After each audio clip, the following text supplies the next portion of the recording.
வணக்கம். நூல் பழக்கல் என்றார் ஔவையார். வாசிப்பு மனிதனை முழுமையாக்குகிறது என்றார் பிரான்சிஸ் பேகன். இன்று நான் நூல்களை வாசிப்பதன் பயன் எனும் தலைப்பில் எனது கருத்துக்களை பகிர்ந்து கொள்ள வந்துள்ளேன். நண்பர்களே, உணவு உடலுக்கு வலிமை சேர்ப்பது போல வாசிப்பு நமது அறிவுக்கு வலிமை சேர்க்கிறது. ஒரு புத்தகத்தை திறக்கும் போது நாம் ஒரு புதிய உலகத்திற்குள் நுழைகிறோம். நாம் போக முடியாத இடங்களுக்கும் பார்க்க முடியாத காலங்களுக்கும் புத்தகம் நம்மை அழைத்துச் செல்கின்றன. நூல்களை வாசிப்பதன் மூலம் நமக்கு கிடைக்கும் பயன்கள் ஏராளம். அறிவு வளர்ச்சி.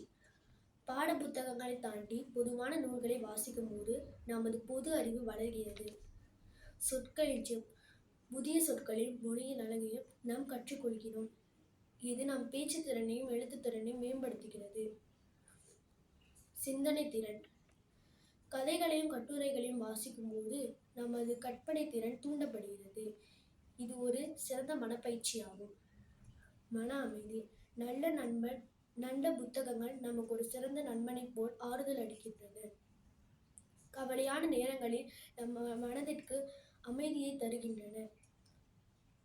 ஒரு புத்தகத்தை திறப்பவன் ஒரு சிறைச்சாலையை மூடுகிறான் என்பார்கள். அதாவது அறிவுள்ள இடத்தில் அறியாமை இருக்காது என்பார்கள். எனவே குறைந்தது 15 நிமிடங்களாவது வாசிக்கும் பழக்கத்தை ஏற்படுத்திக் கொள்ள வேண்டும்.